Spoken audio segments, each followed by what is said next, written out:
machine learning questions that FAANG interviewers really care about. What is an artificial neural network? Answer: an artificial neural network is a computer system inspired by the structure and function of the human brain. It is a network of interconnected nodes, called artificial neurons, that work together to process and learn from input data. The network is designed to mimic the way the human brain processes information, with layers of neurons that receive and transmit information to each other. The connections between neurons are weighted, meaning that the strength of the connection between two neurons can be adjusted to optimize the performance of the network. This allows the network to learn and improve its performance over time. Artificial neural networks are used in a wide range of applications, including image and speech recognition, natural language processing, and predictive modeling. How does deep learning differ from machine learning? Answer: deep learning is a subset of machine learning that uses artificial neural network architecture to learn the hidden patterns and relationships in the dataset. Unlike machine learning, which applies statistical algorithms to learn from the dataset, deep learning requires a larger volume of dataset and takes more time to train the model. Additionally, deep learning is better suited for complex tasks like image processing, natural language processing, etc., and can automatically extract relevant features from images, whereas machine learning relies on manually extracted features. As a result, deep learning models are more complex and difficult to interpret and require high-performance computing power with a GPU, whereas machine learning models can work on a CPU or with less computing power. Overall, deep learning is a more advanced and powerful approach to machine learning, but also more challenging to implement and interpret. What are the applications of deep learning? Answer: deep learning has several applications in various fields. It is used in computer vision for tasks such as image classification, image segmentation, object detection, and image generation. It also has applications in natural language processing, NLP for language modeling, sentiment analysis, and machine translation. Additionally, deep learning is used in reinforcement learning to enable agents to make better decisions and maximize rewards, which has applications in gaming, robotics, and control systems. Overall, deep learning has a wide range of applications that have improved the precision and effectiveness of various tasks and industries. What are the challenges in deep learning? Answer: deep learning has made significant advancements in various fields, but there are still some challenges that need to be addressed. One of the main challenges is the need for large amounts of label training data, which can be time-consuming and expensive to collect. Another challenge is the risk of overfitting, where the model becomes too specialized to the training data and fails to generalize well to new unseen data. Additionally, deep learning models can be difficult to interpret and understand, making it challenging to identify the reasons behind their predictions. Furthermore, deep learning models can be vulnerable to adversarial attacks, where an attacker intentionally modifies the input data to deceive the model. Finally, deep learning models require significant computational resources and can be slow to train, which can be a challenge for large-scale applications. These challenges highlight the need for continued research and development in deep learning to overcome these limitations and improve its performance. What is a major concern when using deep learning, and why is it challenging to gather data for training? Answer: a major concern when using deep learning is data availability. This is because deep learning models require large amounts of data to learn from and improve their performance. Gathering such a large amount of data for training can be challenging, which makes data availability a big concern. This is because the more data the model has, the better it can learn and make accurate predictions. However, collecting and preparing large amounts of data can be time-consuming and expensive, making it a significant challenge in deep learning. Why is training a deep learning model computationally expensive? Answer: training a deep learning model is computationally expensive because it requires specialized hardware like graphics processing units GPU and tensor processing units TPU. These specialized hardware are designed to handle the complex mathematical calculations involved in deep learning, such as matrix multiplications and convolutional neural networks. The large amounts of data and complex algorithms used in deep learning models also require significant computational resources, making it necessary to use powerful hardware to train these models efficiently. What can cause a task to take a very long time to complete when working with sequential data, even using powerful computational resources? Answer: the task can take a very long time to complete when working with sequential data because the computational resource is limited, making it process the data slowly. This can result in the task taking days or even months to finish. This is often the case when dealing with large amounts of sequential data that require significant computational power to process. What is the main challenge in understanding the results of deep learning models, and why is it difficult to interpret their outputs? Answer: the main challenge is that deep learning models are complex and work like a black box, meaning that it is difficult to understand how they arrive at their outputs. This is because the models are composed of many layers of interconnected nodes, and the relationships between these nodes are not easily interpretable. As a result, it's challenging to identify the specific features or patterns in the input data that are contributing to the model's predictions, making it difficult to interpret the results. What happens to a model when it is trained repeatedly, leading to poor performance on new data? Answer: when a model is trained repeatedly, it becomes too specialized for the training data, resulting in overfitting. This means that the model is no longer able to generalize well to new and seen data, and its performance suffers as a result. In other words, the model becomes too good at fitting the training data, but this comes at the cost of its ability to adapt to new situations. This is a common problem in machine learning, and techniques such as regularization and early stopping are used to mitigate the effects of overfitting. What are the similarities between biological neurons and artificial neural networks in terms of structure, synapses, learning, and activation? Answer: biological neurons and artificial neural networks share similarities in their structure, synapses, learning, and activation processes. In terms of structure, both have input nodes, processing units, and output nodes. Synapses in biological neurons are similar to weights in artificial neural networks, connecting nodes and determining the strength of connections. Biological neurons learn through synaptic plasticity, while artificial neural networks learn through backpropagation, adjusting weights based on the difference between predicted and actual outputs. Finally, activation in biological neurons is similar to activation functions in artificial neural networks, mapping inputs to outputs. These similarities demonstrate the inspiration from biological neurons in the design of artificial neural networks. How is deep learning used in supervised, unsupervised, then reinforcement machine learning? Answer: deep learning is used in all three types of machine learning: supervised, unsupervised, and reinforcement. In supervised machine learning, deep learning algorithms like convolutional neural networks and recurrent neural networks are used to make predictions or classify data based on labeled datasets. In unsupervised machine learning, deep learning algorithms like autoencoders and generative models are used to discover patterns or cluster datasets without labeled targets. In reinforcement machine learning, deep learning algorithms like deep Q networks and deep deterministic policy gradient (DDPG) are used to learn policies that maximize a reward signal in an environment.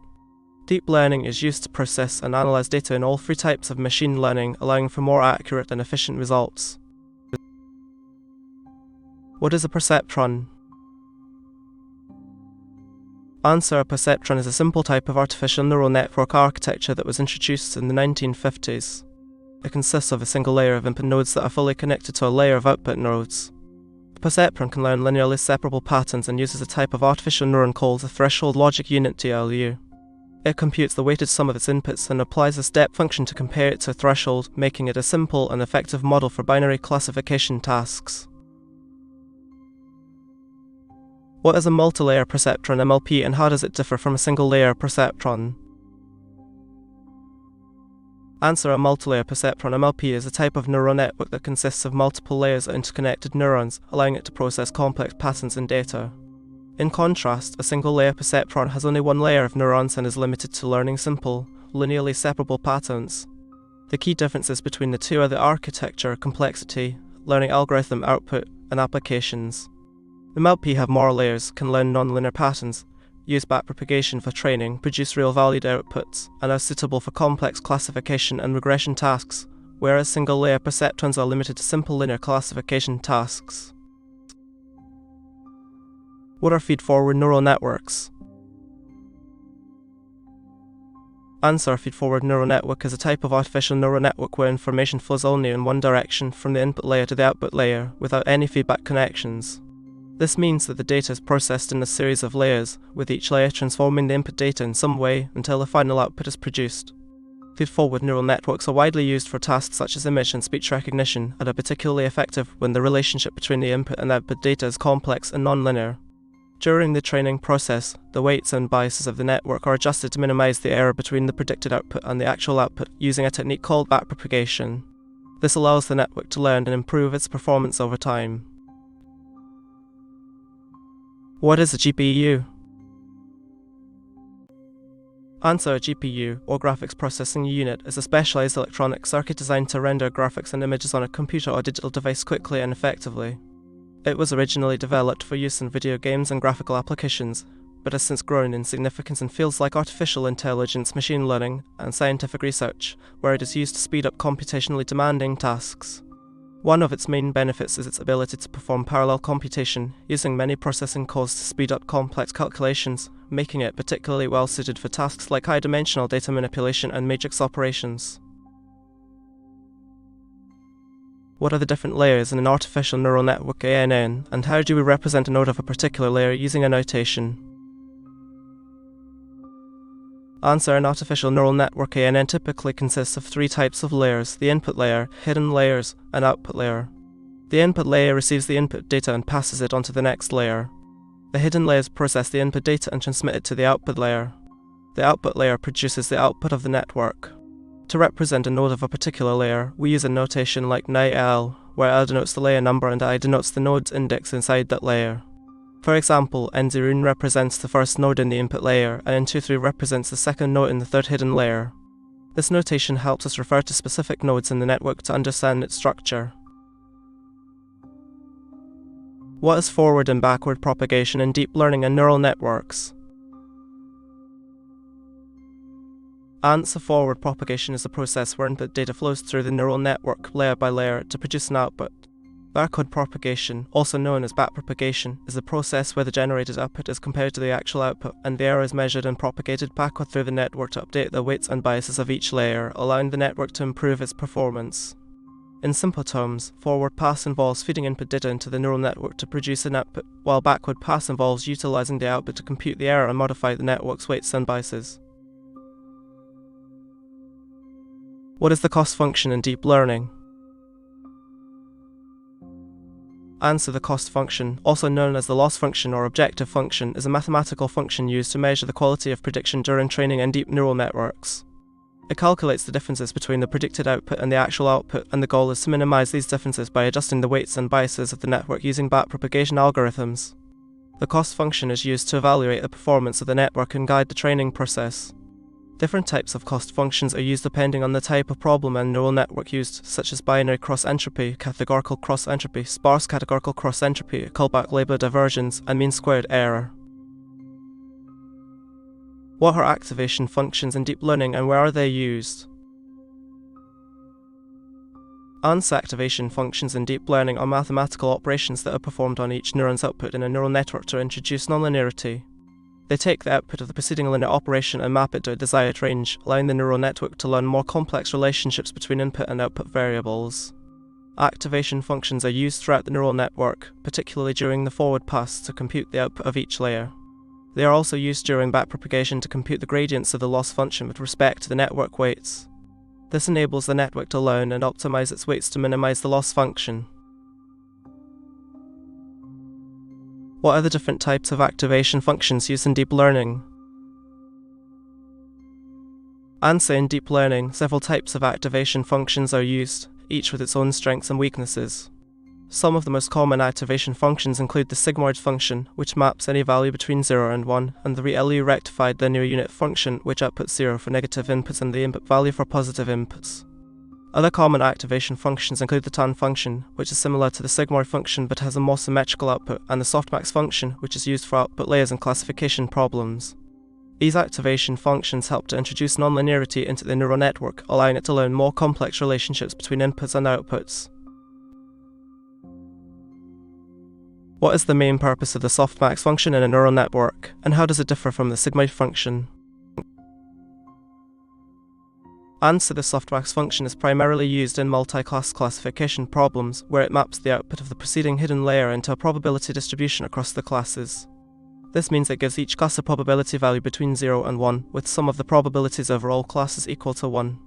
In contrast, the site-wide function is used in binary classification problems, where it maps the output into a probability value between 0 and 1, but does not provide a probability distribution across multiple classes. The softmax function is an extension of the sigmoid function, allowing it to handle multiple classes in a single output layer. What is the difference between ReLU and leaky ReLU functions in deep neural networks? Answer: ReLU rectified linear unit function returns the input value for positive inputs and 0 for negative inputs.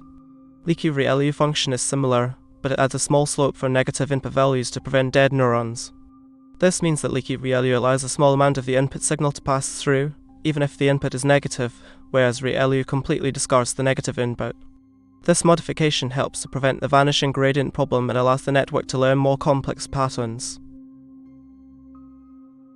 What is the difference between the sigmoid function and the function used for regression tasks, where the output will be continuous values? Answer: the sigmoid function is used for binary classification tasks, where the output is a probability between 0 and 1. In contrast, the function used for regression tasks, where the output is continuous, is called the hyperbolic tangent tan function. The tan function provides both positive and negative results, whereas the sigmoid function only provides positive results. This makes the tan function more suitable for regression tasks, where the output can be any real value. How do neural networks learn from the data? Answer: neural networks learn from data using a method called backpropagation during training. In this process, the network adjusts its weights and biases to minimize the difference between its predicted output and the actual output. The process starts with the input data passing through the network, generating an output.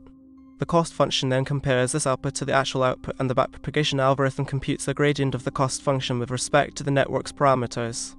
This gradient is then used to update the network's parameters using optimization algorithms such as stochastic gradient descent to minimize the loss. The goal is to adjust the weights and biases to minimize the cost function, allowing the network to learn from the data and make accurate predictions. How are the number of hidden layers and the number of neurons per hidden layer determined in the neural network? Answer: the number of hidden layers and the number of neurons per hidden layer in a neural network are typically chosen based on the complexity of the problem being solved and the desired level of model complexity. For simple problems, one hidden layer may be sufficient, while more complicated problems may require multiple hidden layers. The number of neurons per hidden layer can be determined by the number of input features and the desired level of model complexity. There is no one-size-fits-all solution, and the selection of these parameters often involves experimentation and validation to achieve the desired performance. It is also important to monitor the training and validation performance to detect overfitting and adjust the model accordingly. What is overfitting and how can it be avoided in machine learning? Answer: overfitting is a problem in machine learning where a model becomes too specialized to the training data, fitting the noise and unimportant patterns, and as a result performs poorly on new, unseen data. To avoid overfitting, several techniques can be used, including regularization, early stopping, data augmentation, and ensemble methods. Regularization involves adding a penalty term to the loss function to discourage large weights, while early stopping stops training when the model's performance on the validation set starts to degrade. Data augmentation involves generating more training data by applying transformations to the existing data, and ensemble methods combine the predictions of multiple models to reduce overfitting. By using these techniques, we can reduce the risk of overfitting and improve the generalization performance of our models. How can we reduce the risk of overfitting in a machine learning model? Answer: one way to reduce the risk of overfitting is to start with a simple model that has fewer layers and parameters. This can make it less likely for the model to overfit the training data. Additionally, we can progressively increase the complexity of the model until we achieve the desired performance. This approach can be beneficial in practical applications. What is regularization in machine learning, and how does it prevent overfitting? Answer: regularization is a technique used in machine learning to prevent overfitting of a model by adding a penalty term to the model's objective function. This penalty term imposes a constraint on the model's weights, making it more difficult for the model to learn complex patterns in the training data. As a result, the model is forced to generalize better and avoid overfitting, which occurs when a model becomes too specialized to the training data and fails to perform well on new and unseen data. By using regularization, machine learning models can be made more robust and accurate in their predictions. What is the main difference between loan and LPO regularization in neural networks? Answer: loan regularization, also known as lasso regularization, tends to set many model weights to 0, resulting in a sparse model. On the other hand, LTOR regularization, also known as ridge regularization, constrains the magnitude of the model weights, but does not set them to 0. This means that loan regularization can lead to a more interpretable model with fewer weights, while LTOR regularization can help to prevent overfitting by reducing the magnitude of the weights. What is dropout and how is it typically used in neural networks? Answer: dropout is a technique used in neural networks to prevent overfitting by randomly dropping out or disabling some of the neurons during training. It is applied after the activation functions of the hidden layer, and typically it is set to a small value like 0.2 or 0. This means that during training 20% or 0% of the neurons are randomly dropped out, respectively, which helps to reduce the model's reliance on individual neurons and improves its ability to generalize to new data. What happens to each neuron in the previously hidden layer when the dropout value is set to 0.20? Answer: when the dropout value is set to 0.20, each neuron in the previously hidden layer has a 20% chance of being inactive during the training process. This means that 20% of the neurons will be randomly selected and their outputs will be ignored, which helps prevent overfitting and improves the model's generalization ability. What is max norm regularization, and how does it constrain the weights in a neural network? Answer: max norm regularization is a technique used to constrain the magnitude of the weights in a neural network. It sets a maximum limit or norm on the weights of the neurons, ensuring that their values cannot exceed this limit. This helps to prevent the weights from growing too large and causing the network to become unstable or overfit the training data. By limiting the magnitude of the weights, max norm regularization encourages the network to learn more robust and generalizable features, which can improve its overall performance. What is the purpose of data augmentation in machine learning? Answer: data augmentation is a technique used to improve the robustness of a machine learning model by applying various transformations such as rotating or flipping images to the training data. This helps the model learn to recognize patterns and features that are not sensitive to changes in the input data, making it more accurate and reliable. By doing so, data augmentation enables the model to generalize better to new, unseen data and become more robust to changes in the input data. What is the benefit of increasing the amount of training data in a machine learning model? Answer: increasing the amount of training data provides the model with a diverse set of examples to learn from, which can help prevent overfitting. This is because a larger dataset allows the model to learn more general patterns and rules, rather than being overly specialized to a specific set of training data.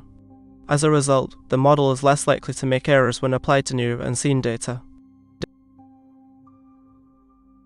What is early stopping in machine learning, and how does it work? Answer: early stopping is a technique used in machine learning to prevent overfitting. It involves monitoring the model's performance on a validation set during training and stopping the training process when the validation loss stops decreasing. This is done to prevent the model from overfitting to the training data and to improve its generalization performance on new, unseen data. In other words, early stopping helps the model to stop learning when it starts to memorize the training data and becomes less effective in making accurate predictions on new data. By stopping the training process when the validation loss stops decreasing, early stopping ensures that the model is not overfitting and is more likely to generalize well to new data. Define epoch, iterations, and batches in the context of deep learning model training. Answer: in deep learning model training, an epoch refers to a complete cycle of training the model using the entire training dataset. An iteration, on the other hand, is the process of running a batch of data through the model, calculating the loss, and adjusting the model's parameters. A batch is a subset of the training data used to update the model's weights during training. The batch size is a hyperparameter that determines the number of iterations per epoch, and is always less than the total number of training samples. The model analyzes each batch sequentially, one at a time, throughout each epoch, and the performance can be assessed on the validation dataset after each epoch. Define the learning rate in deep learning. Answer: the learning rate in deep learning is a hyperparameter that controls how frequently the optimizer adjusts the neural network's weights during training. It determines the step size to which the optimizer updates the model parameters with respect to the loss function, aiming to minimize losses and achieve optimal model performance. A high learning rate can lead to fast convergence but may also cause overshooting, while a low learning rate may result in slower convergence but potentially more accurate solutions. Choosing the appropriate learning rate is essential for successful deep neural network training. What is the cross-entropy loss function? Answer: the cross-entropy loss function is a widely used loss function in deep learning for classification problems. It measures the difference between the actual probability distribution of the classes and the predicted probability distribution. The formula for the cross-entropy loss function is given by die, y equals sum sign k clog ik, where y and y are actual and predicted values for a single instance. K represents a particular class, and k is the total number of classes. This loss function helps to optimize the model's performance by minimizing the difference between the actual and predicted probabilities. What is gradient descent and how does it work in machine learning? Answer: gradient descent is a method used in machine learning to minimize the cost or loss function by iteratively adjusting the model parameters, such as weights and biases. It works by finding the direction of the steepest descent of the cost function, which is represented by the gradient. The gradient is the partial derivative of the cost function with respect to its model parameters. The model's parameters are then updated in the direction of the negative gradient, with the magnitude of the update determined by the learning rate. This process is repeated until the cost function is minimized, resulting in a better performing model. In simple terms, gradient descent helps the model learn from its mistakes by adjusting its parameters to reduce the difference between its predicted output and the actual output. How do you optimize a deep learning model? Answer: to optimize a deep learning model, you can try several methods. First, you can choose the right architecture for your model, which means selecting the right combination of layers and their parameters. Next, you can adjust the learning rate, which is the rate at which the model learns from the data. You can also use regularization techniques to prevent the model from overfitting, which means becoming too specialized at training data. Additionally, you can use data augmentation to increase the size of the training dataset, transfer learning to use a pre-trained model as a starting point, and hyperparameter tuning to fine-tune the model's performance. By trying out these methods, you can optimize your deep learning model to achieve better performance on a particular task. What are batch stochastic and mini-batch gradient descent, and how do they differ? Answer: batch gradient descent is a method that updates model parameters using the entire training dataset at each iteration. Stochastic gradient descent, on the other hand, updates parameters using only one training example at a time. Mini-batch gradient descent is a compromise between the two, where a small batch of training examples is used to compute the gradient and update parameters. This approach can be faster than batch gradient descent and less noisy than stochastic gradient descent, making it a popular choice in many machine learning applications. What are the different types of neural networks?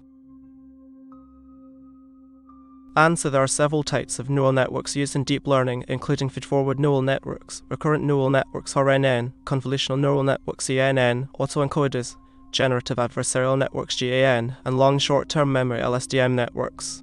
Each type of neural network is designed to solve specific problems and has its own unique characteristics. For example, feedforward neural networks are used for classification and regression tasks, while RNN are used for processing sequential data. CNN are used for image and video processing, and GAN are used for generating new data that resembles existing data. LSTM networks are used for modeling time series data and making predictions. Understanding the different types of neural networks is important for choosing the right architecture for a specific problem and achieving good results. What is a feedforward neural network (FFNN)? Answer: a feedforward neural network (FFNN) is a type of artificial neural network where the information flows only in one direction, from the input layer to the output layer, without any feedback loops. In other words, the output from one layer is used as the input to the next layer, and the process continues until the output is generated. This type of network is also known as a multi-layer perceptron MLP because it consists of multiple layers of interconnected nodes or neurons. FFNNs are widely used in many applications, including image and speech recognition, natural language processing, and regression analysis. They are particularly useful when the relationship between the input and output variables is complex and nonlinear. What is a convolutional neural network (CNN) and how does it work? Answer: convolutional neural network (CNN) is a type of neural network that is designed to process data with grid-like topologies, such as images.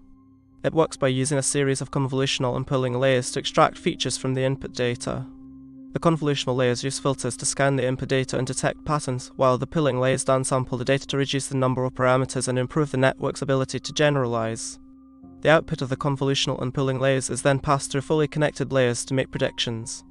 CNN are commonly used for image classification, object detection, and image segmentation tasks. They are particularly effective at recognizing patterns in data that have a grid-like structure, such as images of faces, objects, and scenes.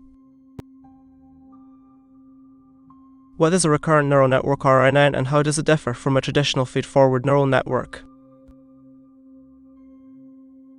Answer. A recurrent neural network RNN is a type of neural network that is designed to handle sequential data, such as speech, text, or time series data. Unlike traditional feed-forward neural networks, which process data in a one-way flow, RNN allow information to be passed from one time step to the next, enabling the network to capture temporal dependencies and relationships in the data. This is achieved through the use of recurrent connections, which allow the network to maintain an internal state or memory of previous inputs. This internal state is updated at each time step, allowing the network to learn patterns and relationships in the data that are not possible with traditional feed-forward networks.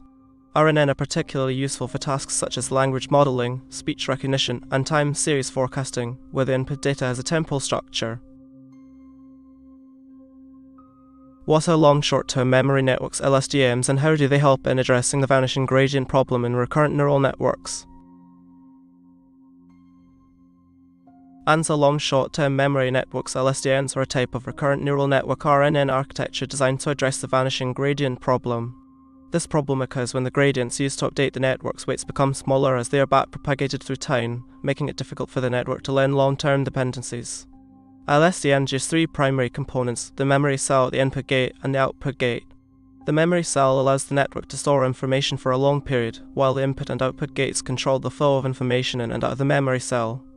This architecture enables LSTMs to selectively forget or remember information, allowing them to learn long-term dependencies and overcome the vanishing gradient problem, making them more effective in modeling sequential data.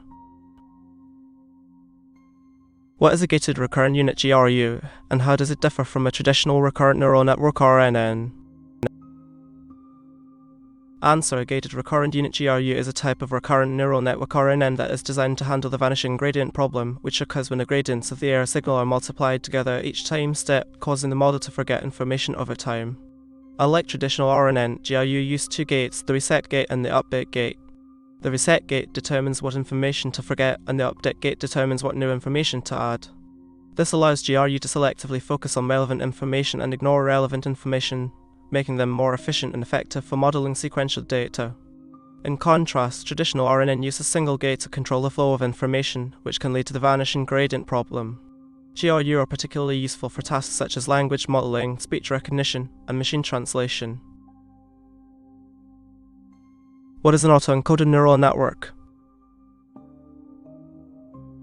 Answer. An autoencoder neural network is a type of neural network that is trained to copy its input to its output.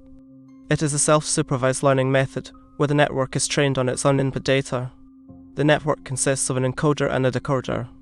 The encoder maps the input data to a lower-dimensional representation, and the decoder maps this representation back to the original input data. The goal of the network is to minimize the difference between the input and output, which is typically measured by a loss function such as mean squared error or cross-entropy. Autoencoders are often used for dimensionality reduction, anomaly detection, and generative modeling. They can also be used as a pre-training step for other neural networks such as convolutional neural networks CNN or recurrent neural networks RNN. What is the attention mechanism in deep learning? Answer. The attention mechanism is a technique used in deep learning to help the model focus on specific parts of the input data that are relevant to the task at hand. This is particularly useful when dealing with long sequences of data, such as sentences or paragraphs, where the model needs to weigh the importance of each word or token when making predictions. The attention mechanism works by calculating a weighted sum of the input data, where the weights are learned during training and represent the model's attention to each part of the input.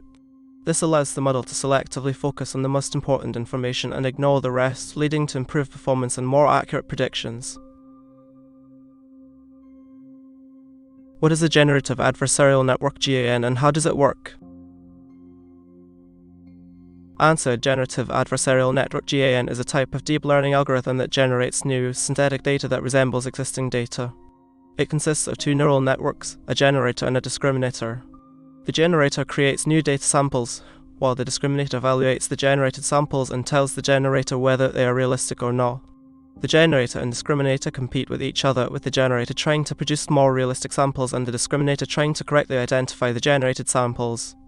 Through this adversarial process, the generator improves its ability to produce realistic data, and the discriminator becomes better at distinguishing between real and generated data. Over time, the generator produces high-quality, realistic data that is often indistinguishable from real data. SheAN have many applications, including image and video generation, data augmentation, and style transfer.